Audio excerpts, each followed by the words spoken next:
to Egypt.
طبعا يا جماعه احنا حاليا في الجزء الثاني من المسجد او القسم المغطى من المسجد اللي هو بيت الصلاه.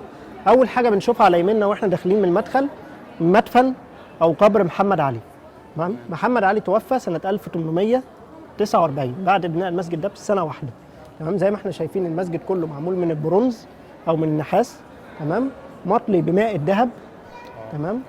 عليه اسم محمد علي والي ملك حضره مصر محمد علي. تمام. ونصوص قرآنية طبعا بتدعي له بالرحمة. تمام.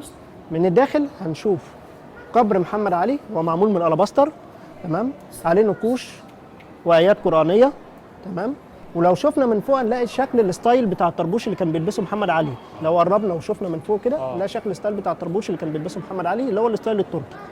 تمام. كل حاجة جوه المسجد من ستائر ورق حائط أرضية كلها أصلية. تمام. كلها من عهد محمد علي وكلها اصليه.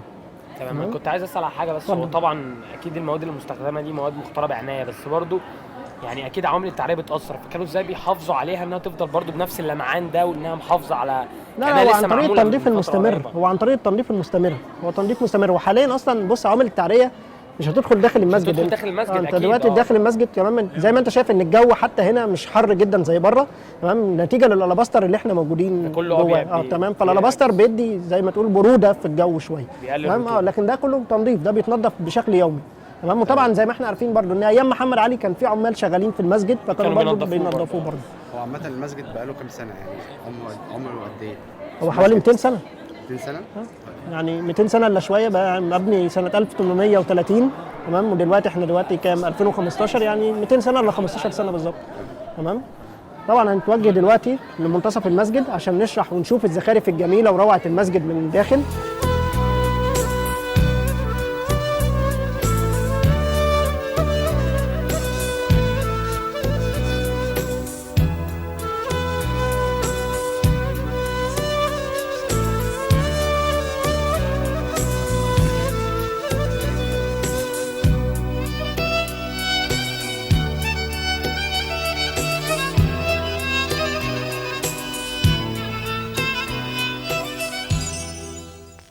لو جينا هنا هنبص للمسجد من فوق هنلاقي ان هو من اروع المساجد الاسلاميه اللي موجوده في مصر لانه بيحتوي على زخارف. تمام. زخارف اسلاميه كثيره. تمام. وزخارف برضو من فن الباروكو والروكوكو اللي احنا اتكلمنا عليها اللي هي كانت موجوده في اوائل القرن ال19 في اوروبا.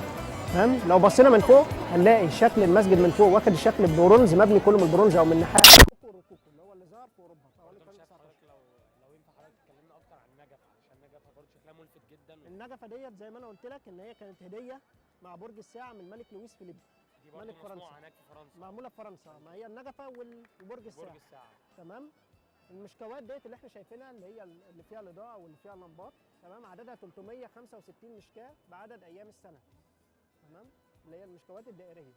تمام. لو اتكلمنا عن وصف المسجد وتخطيط المسجد من جوه، هنلاقي ان هو عباره عن قبه ضخمه في المنتصف اللي احنا واقفين تحتيها حاليا. تمام، اللي هي في اخرها العمود بتاع النجفه اللي هو اللي شايل النجفه. تمام، قبه ضخمه حواليها في 4 انصاف قباب. تمام، الاربع انصاف قباب هم حواليها اللي فيها الاسماء بتاعه الخلفاء الراشدين واسم الله واسم النبي عليه الصلاه والسلام. لو احنا بصينا هنلاقي اسم سيدنا عمر، عثمان، وابو بكر وعلي، الخلفاء الراشدين. الخلفاء الراشدين. تمام، ولو بصينا في اللي هي موجوده الناحيه دي لا اله الا الله ومحمد رسول الله. تمام، لو جينا من الناحيه دي كده نقدر نشوفها لا اله الا الله، من الناحيه الشمال محمد رسول الله. تمام. في الاركان الصغيره هنلاقي 4 قباب صغيره. لو احنا بصينا في كل ركن قبه، تمام، 4 قباب صغيره. تمام، كل القباب ديت تمام بالمسجد كله من الداخل محمول على ال4 اعمده الضخمه اللي احنا شايفينهم. ال4 اعمده اللي هي من الالاباستر او من الرخام الضخمه اللي احنا شايفينها. انا عمال اكرر في كلامي 4 4 4. ليه رقم 4؟ ليه ال4 قباب وليه ال4 اعمده؟ يعني الخلفاء الراشدين كانوا 4. لان الخلفاء الراشدين 4 دي نظريه، او لان المذاهب السنيه الاسلاميه كانوا 4 مذاهب سنيه. تمام؟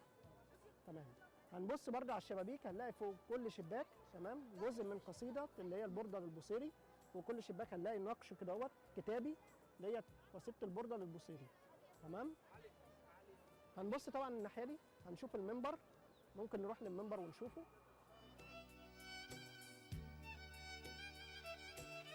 زي ما انتم شايفين المنبر ده المنبر الاصلي للمسجد، ده اللي بني في عهد محمد علي. منبر ضخم جدا معمول من الخشب مطلي بماء الذهب. دلوقتي اتكلمنا على المنبر، هنتكلم على الريشه بتاعه المنبر لان في حاجه مهمه جدا هنا لازم نشوفها، شكل اشعه الشمس. الشمس طالع منها 12 شعاع، وده رمز الاثنى عشريه او الاماميه الاثنى عشريه في الشيعه. ودي زهره الاقنطس اللي احنا قلنا عليها رمز الدوله العثمانيه. تمام؟ طبعا زي ما احنا شايفين المنبر ضخم جدا، فكان صعب طبعا ان هو يتساب هنا والمسلمين يصلوا لان ده هيقطع صفوف المصلين. يعني لو انت واقف كده عند المحراب والصف معمول بالطول ده، طبعا هيجي عند الصف دوت هنا وهيتقطع وهيكمل من الناحيه الثانيه.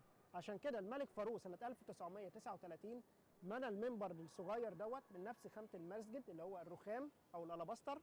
تمام، عمله سنه 1939 عشان ده 1939. تمام، عشان الصف بتاع المصلين يقف لحد المنبر هنا. تمام، وتبقى الناحيه الثانيه المفروض لمصلى السيدات. لاحظت حاجه حضرتك بتتكلم، اتفضل. حضرتك قلت الاثنى عشريه رمز الشيعة. تمام. هو كان وهم بيبنوا المسجد يعني حطوا في عنايتهم ان هم يهتموا بكل الطوائف الاسلاميه، ولا ده كان؟ هو بص يعني هو في باحثين بيقولوا ان ده رمز الشيعة الاثنى عشريه، لكن هو في الاول وفي الاخر ده شكل زخرفي في المسجد.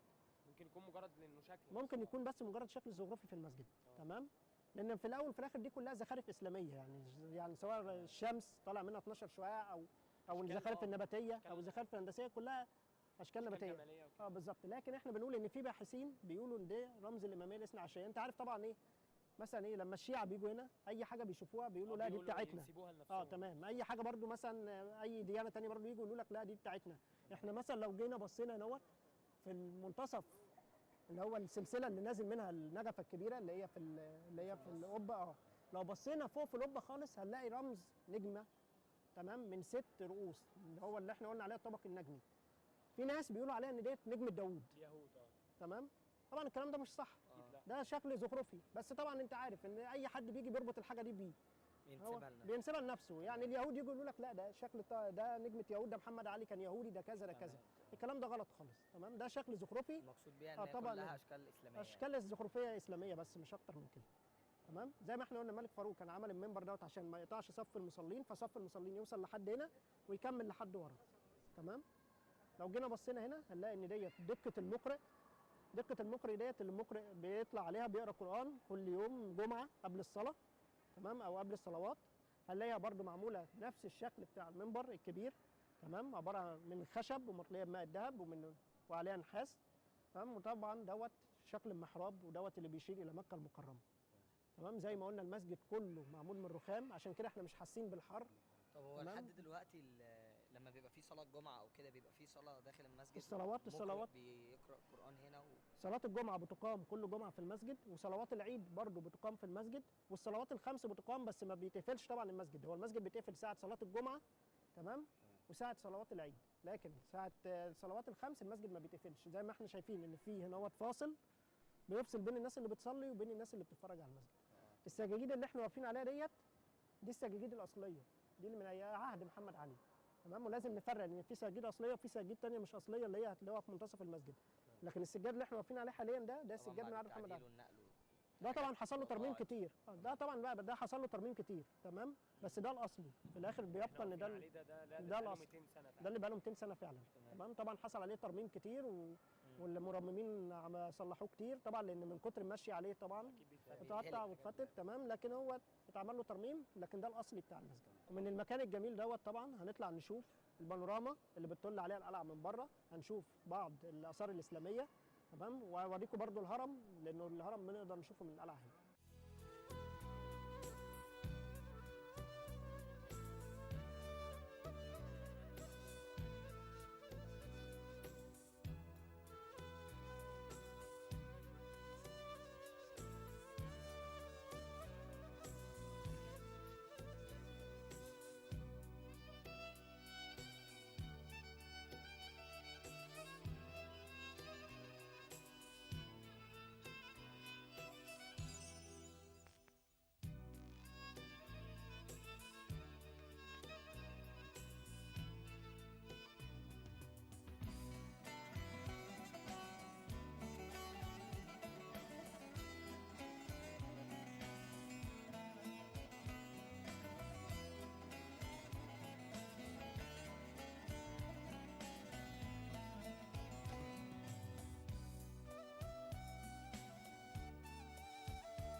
من هنا يا جماعه احنا شايفين البانوراما اللي احنا اتكلمنا عليها بعد ما خلصنا مسجد محمد علي.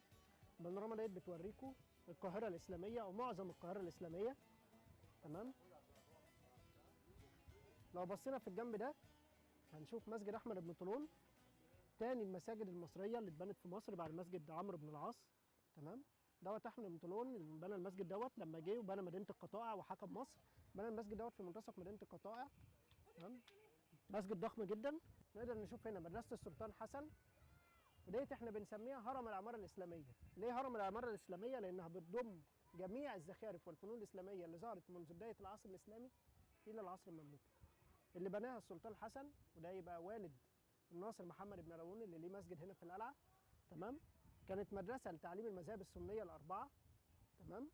وهي بتمتاز بقبتها الضخمه. تمام. وزي ما احنا قلنا ده هرم العماره الاسلاميه. قصادها على طول الناحيه الثانيه هنلاقي مسجد الرفاعي. مسجد الرفاعي دوت بنته كشيار هانم والده الخديوي اسماعيل، مكان مقام كان اسمه مقام سيدي الرفاعي. تمام. اتشال المقام واتبنى المسجد دوت. المسجد دوت مدفون فيه العائله المالكه. العائله المالكه بالاضافه الى شاه ايران. تمام. المسجد مبني على الطراز برضو العثماني، بيمتاز بزخارفه الجميله جدا، ومسجد من اضخم المساجد اللي موجوده في مصر. طب معلش، هو ليه اتسمى بانوراما؟ المكان ده بانوراما لان هو بيطل على القاهره كلها. انت زي ما انت شايف، انت من هنا قدامك في البرج. تمام. من هنا شايف القاهره الاسلاميه. تمام.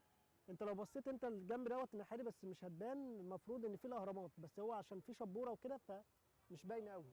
تمام. لكن انت من هنا كاشف القاهره كلها ومعظم القاهره. تمام. طبعا في بقى 2 بانوراما. البانوراما ديت اللي هي في الجانب اللي هو الشمالي من مسجد محمد علي، وفي واحده تانية في الجانب اللي هو ناحيه اليمين عند متحف الشرطه. دي كانت بتشتغل طب لايه زمان؟ يعني لما اتبنت كان ايه؟ يعني كانوا عايزين فكرتها ايه يستخدموها في قصدهم ايه؟ فكرتها ايه؟ هي الفكره اصلا ان ما كانتش معموله كبانوراما، لا هو ده جزء من بناء القلعه. زي ما انا قلت لكم ان المسجد مبني على بقايا قصر الابلق. شايفين البقايا اللي تحت دي؟ ده بقايا قصر الابلق، ده قصر الابلق اهو. تمام. المسجد اهو الطرف دوت كله مبني على البقايا بتاعته. تمام. فده كان قصر ومحمد علي بنى عليه المسجد بتاعه، لكن هي ديت كلها كانت حدود القلعه. لما اتبنت دي كانت حدود القلعه. كانت اتحولت لبانوراما بقى. بعد كده اتحولت لبانوراما بقى لما طبعا لما الناس ابتدت في زوار بيجوا، لكن هي ما كانتش بانوراما في الاول، كان بس مجرد المسجد الناس بتصلي فيه. انما القلعه في العموم كان ساكن فيها اللي هو الحاشيه الملكيه. تمام. فكانوا الناس يعني كانت الحاشيه طبعا بتيجي تصلي في المسجد. تمام. والحراس بيحرسوا اللي هي الابراج اللي موجوده اللي انتم شفتوها وانتم داخلين القلعه. تمام. بس كانت مجرد بس للسكن وللصلاه وللحراسه، حاجه دفاعيه. لكن احنا بقى بعد كده بقى طبعا لما اتفتحت للزياره ابتدت الناس تعتبر ديت بانوراما لان هم بيكشفوا مصر كلها منها. بس ولو برضو انت لو عايز تعرف، عارف مذبحه المماليك اللي هي في 1811، عارفين مراد بيك اللي نط بالحصان؟ نط بالحصان من الناحيه دي. نط بالحصان من الجهه دي، نط بالحصان، ما هو عايز يهرب من المذبحه فبالحصان نط من هنا. الراجل عايز يهرب باي طريقه. نط. مات بقى هو الحصان مات على طول وهو مات عليها ب3 ايام. يعني بس هو مات طبعا، ما فيش حد ينط من هنا ويفضل عايش. تمام. تمام. في حاجه بس عايز اوريها لكم، حاجه اخيره هنروح الجنب دوت ونشوفها. طبعا ده متحف قصر الجوهره. تمام.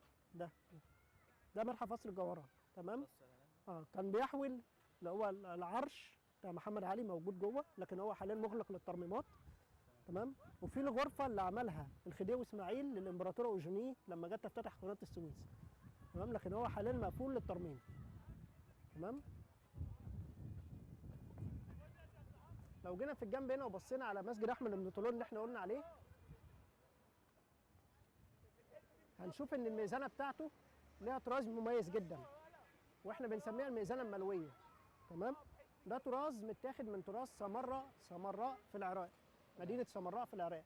هي اللي كانت بتمتاز بالمآذن دي. شايفين الميزانه هناك اهي؟ ورا البيت اللي هو المبني ده هتلاقوا السلم بتاعها واخد شكل حلزوني وطالع حوالين الميزانه، عشان كده احنا بنسميها الميزانه الملويه. مسجد احمد بن طولون بيمتاز بالميزانه دي. تمام. لو بصينا فوق هنا عند فوق جبل المغطم هنا هنلاقي قلعه ثانيه. تمام. القلعه ديت بناها محمد علي. تمام. عشان تدافع عن مصر في حاله حصول هجوم على القلعه اللي احنا واقفين فيها دي. يعني لو حصل زي احتياطي او بالظبط كده حاجه احتياطيه، لو في حاله حصل هجوم هنا بيقدر محمد علي بيهرب عن طريق سراديب هو عاملها تحت الارض، هو الجنود بتاعته والعساكر بتاعته، ويطلع للقلعه الثانيه يبدا يدافع بيها عن القلعه دي.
زي ما احنا كده هو شايفين، احنا كده بنشوف الجانب الاخر من جامع محمد علي. بنشوف القباب اللي احنا شفناها من جوه، القبه الضخمه تمام، ودي نص قبه من الاربع انصاف قباب اللي موجوده جوه، وشايفين قبتين صغيرين من القباب الركنيه اللي كانت موجوده، اللي هو الصغيرين اللي موجوده في الاركان. وشايفين طبعا ميزانتين تمام، لان الميزانتين التانيين في الجانب الاخر تمام. وبكده ده مسجد محمد علي بيعتبر انتهى. وشفنا من الناحيه دي بانوراما لمسجد احمد بن طولون، مدرسه السلطان حسن، وجامع الرفاعي. وبكده بنكون وصلنا لنهايه جولتنا تمام، بعد طبعا جوله جميله في القلعه، وشفنا فيها مسجد محمد علي وجمال مسجد محمد علي، وان احنا عندنا اثار اسلاميه قد ايه رائعه وجميله تمام. وان شاء الله نتمنى ان احنا نشوفكم في اماكن ثانيه، واشرح لكم انا برضه الاماكن الثانيه بنفسي ان شاء الله. ان شاء الله.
طبعا النهارده كان يوم جميل واستفدنا حاجات كتير. يمكن انا من الناس اللي اول مره اعرف معلومات بالكم ده. كنت جيت القلعه قبل كده، بس بامانه يعني ما كنتش اعرف حاجات عن بلدنا وان فيها تاريخ عظيم زي ده. وطبعا المتاحف الاسلاميه الكتير اللي شفتها والمعلومات اللي عرفتها واستفدتها، حتى يعني يمكن ما اكتفيش انا بالمعلومات دي لنفسي وبس، لا بالعكس، ده انا ممكن اوصلها لغيري ولغيري، بحيث يعني ان بلدنا يعني يمكن في صورة عنها وحشة أو حاجة، بس الحمد لله يعني بلدنا لسه بخير وفيها حاجات كتيرة حلوة والحمد لله يعني. انا جيت هنا كتير، بس اول مره اعرف المعلومات الكتير عن الحضاره الاسلاميه، والحضاره الاسلاميه عظيمه وطبعا من اعظم الحضارات، والمفروض الواحد يعني ينشرها في العالم ويعرف معنى ايه الحضاره الاسلاميه. واول مره اعرف المعلومات الكتير عن مسجد محمد علي والفرق بين القلعه والفرق بين المسجد محمد علي، انهم كانوا على طول دايما بيقولوا المسجد والقلعه واحد، كانوا بيحسبوها مسجد محمد علي بس مش القلعه. اكيد طبعا كلنا جينا القلعه وشفناها قبل كده، بس يعني لما جيت المره دي الموضوع كان مختلف، لان كنت اول مره اجي وكان معايا مرشد فهمني المكان وعرفني معلومات اكتر عن المكان. فدي حاجه اضافت لي طبعا، يعني اكيد كنت بشوف الاشكال وبشوف الحلاوه والجمال وكل حاجه، بس مش فاهم الحاجات دي معناها ايه او بتدل على ايه. لكن المرشد النهارده استاذ محمد فهمنا حاجات اكتر وعرفنا حاجات اكتر، وده خلاني احب المكان اكتر. وفي نفس الوقت بعد كده لما اجي ابقى جاي وانا فاهم جمال بلدي ده معناه ايه، ده كله بيتكلم عن ايه. على اسم مصر، مصر النسيم في الليالي وبياعين الفل، ومراية بهتانة على القهوة أزورها وأطل. ألقى النسيم طل من مطرح ما أنا طليت، والقاها برواز معلق عندنا في البيت. فيه القمر مصطفى كامل حبيب الكل، المصري باشا بشواربه اللي ما عرفوا الذل. ومصر فوق في الفرندا واسمها جولييت، ولما جيت بعد روميو بربع قرن بكيت، ومسحت دموعي في كمي، ومن ساعتها وعيت على اسم مصر. مصر جميلة.